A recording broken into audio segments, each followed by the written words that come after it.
Hi, this is Palmer coming to you from ForexSwingTrading.com, where our job is educating traders. Thanks a lot for visiting our website and welcome. I'm just going to be telling you a little bit about what we do here. We mainly work in predictive analysis using predictive indicators instead of technical indicators or in addition to technical indicators. If you're anything like me, you've probably tried everything that doesn't work.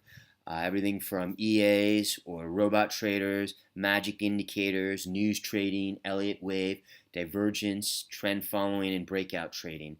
What seems to be in vogue now is price trading. But if you're like me, you found a lot of these things just don't work and they keep losing you money. The problem with price-based tools are that they're all variations of the same thing. You know, if you look at an MACD or an RSI or a stochastic, they're really not that different from one another. And another problem is you can't really use price to predict price. Price, by definition, is lagging, whether you're using price action or an indicator, because in order for something to happen, something has to happen in price in order for you to take a trade. You have to wait for the bar to close. So this follows price. It doesn't predict it. Price-based indicators are important and they are necessary for confirmation of what the predictive indicators are telling you, but in my opinion, they are the weakest part of the system, not the strongest, and I would not use technical indicators by themselves to trade with, or I also wouldn't use price action by itself. Okay, so what are we talking about when we're talking predictive indicators?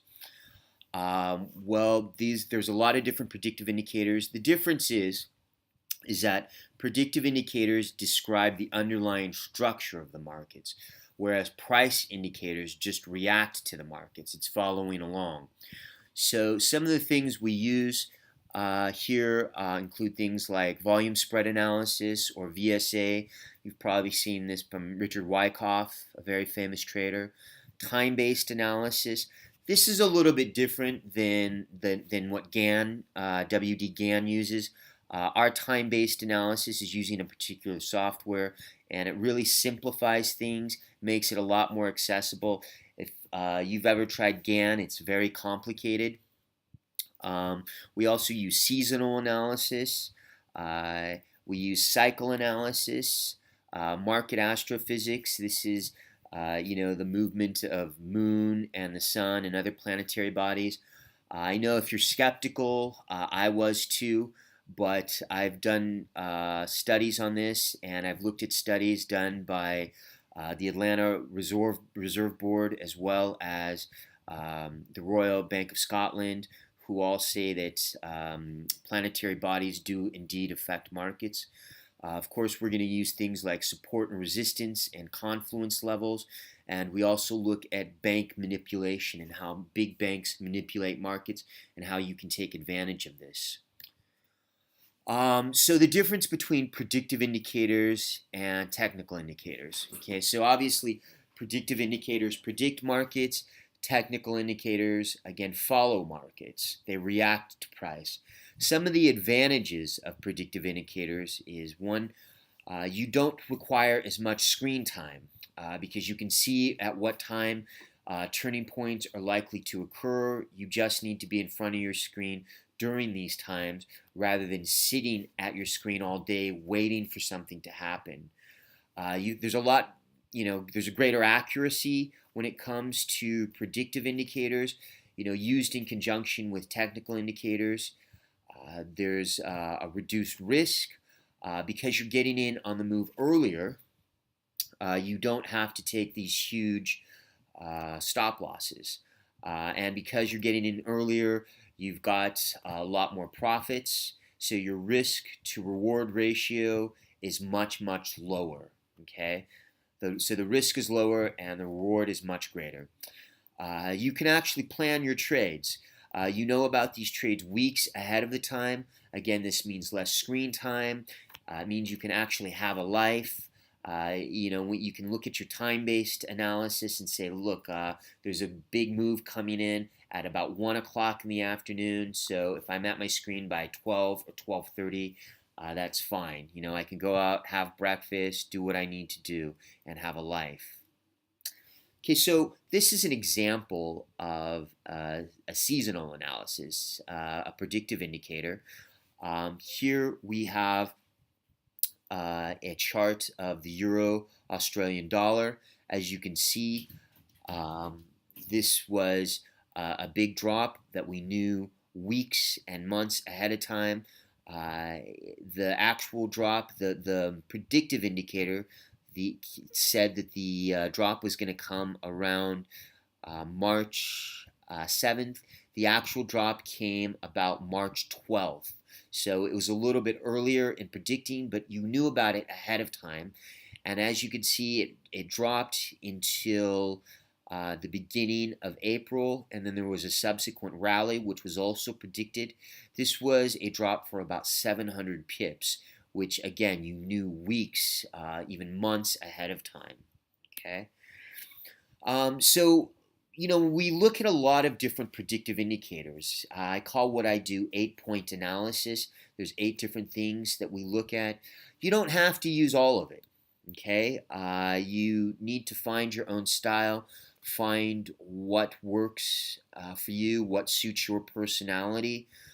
But I do encourage you to at least adapt some of these predictive indicators to use alongside of whatever technical analysis that you currently do, whether it's using indicators or it's just using price action, because it's going to make your trading a lot easier, and it's going to improve your profits.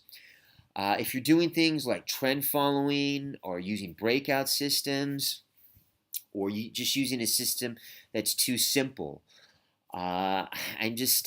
these things just don't work anymore. A large part of it is things have changed in the last decade because of the internet. There's a lot more people trading. Traders are a lot savvier today because there's a lot more information out there. And I think because of that, banks are a lot more manipulative. They know about breakout trading. They know about trend following. So they manipulate markets to fake out breakouts, traders and trend followers. And this is something I want you to think about. Price action has become really popular in backlash to all these indicators and all these complex systems. A lot of people are just using stripped down charts and using just price and maybe volume and simple moving analysis or moving average. The problem is, if simple systems are easy to learn and they actually work, then why is it that 95% of traders still fail? That's something to think about. The reason is because simple systems and things like price action, they do work some of the time, but they don't work a lot of the time, and that's why most traders fail. If you want to succeed in this business, you have to be willing to do what others are not willing to do, or you have to use what other traders are not aware of. Okay. So if you think that predictive analysis is something that you want to get into, if it's something that you want to learn about, please subscribe to our newsletter. Subscribe to our new YouTube channel, our Facebook page, or our Twitter feed.